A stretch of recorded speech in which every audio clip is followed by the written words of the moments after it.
ഈ എഞ്ചിനീയർമാർക്ക് ജോലി കിട്ടുന്നില്ല എന്നൊക്കെ പറയുന്നത് വെറുതെ അല്ലേ? അല്ലേ? എഞ്ചിനീയർമാർക്ക് ജോലി കിട്ടുന്നില്ല എന്ന് പറയുന്നത് വെറുതെ അല്ലേ? ഇതിപ്പോ അങ്ങനെ തോന്നല്. ദേ അടുത്ത പ്ലേസ്മെന്റ് ഈ ആഴ്ച ഇപ്പൊ എത്രാമത്തെ പ്ലേസ്മെന്റാ? എടാ, ഈ പ്ലേസ്മെന്റ് ഒക്കെ കൂട്ടാൻ വേണ്ടിട്ട് ആർക്കേറ്റിന്റെ ഏറ്റവും ഇമ്പോർട്ടന്റ് ആയിട്ടുള്ള ഫാക്ടർ എന്താ? പ്ലേസ്മെന്റ് തന്നെയാണ് അല്ലേ? അതിന് വേണ്ടിയിട്ടാണ് ആക്ച്വലി നമ്മള് പ്ലേസ്മെന്റിന് വേണ്ടി മാത്രം, എഞ്ചിനീയറിംഗ് റിക്രൂട്ട്മെന്റിന് വേണ്ടി മാത്രമാണ് നമ്മുടെ ഷാർജയിലെ കമ്പനികൾ. എന്താ പേര്?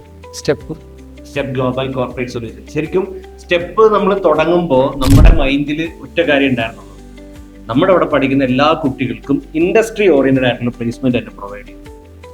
കാര്യം നമ്മൾ ഉൾപ്പെടെ പഠിച്ചിറങ്ങിയിട്ട് കുറെ കഷ്ടപ്പെട്ടതാണ് ഇതിനൊക്കെ അല്ലെ. ആ കഷ്ടപ്പാട് നമ്മുടെ ഇവിടെ പഠിക്കാൻ വരുന്ന ഒരു കുട്ടിക്ക് ഉണ്ടാവില്ല. അപ്പൊ അതുകൊണ്ട് അവരിവിടെ എന്താണോ പഠിക്കുന്നത് അതിന് കറസ്പോണ്ടിങ് ആയിട്ട് അതാത് ഇൻഡസ്ട്രിയിൽ അതാത് ജോബ് റോളിൽ തന്നെ പ്ലേസ്മെന്റ് കൊടുക്കാൻ വേണ്ടിയിട്ടാണ് സ്റ്റെപ്പ് ഗ്ലോബൽ കോർപ്പറേറ്റ് സൊല്യൂഷൻസും നമ്മുടെ ഏകദേശം 18-20ഓളം പേരാണ് അതിനുവേണ്ടി മാത്രം വർക്ക് ചെയ്യണം അല്ലേ. അപ്പം അവരുടെ എഫേർട്ട് എല്ലാ ഇൻഡസ്ട്രിക്കും ഇത്രയും കാര്യങ്ങൾ അറിയാവുന്ന കുട്ടികൾ ആവശ്യമുണ്ടാണ്. ഈ രണ്ട് കാര്യങ്ങൾ കൊണ്ടാണ് പ്ലേസ്മെന്റ് ഇത്രയും കൂടുതൽ ഉണ്ടാകുന്നത്. കണ്ണു വെക്കല്ലേ. ഈ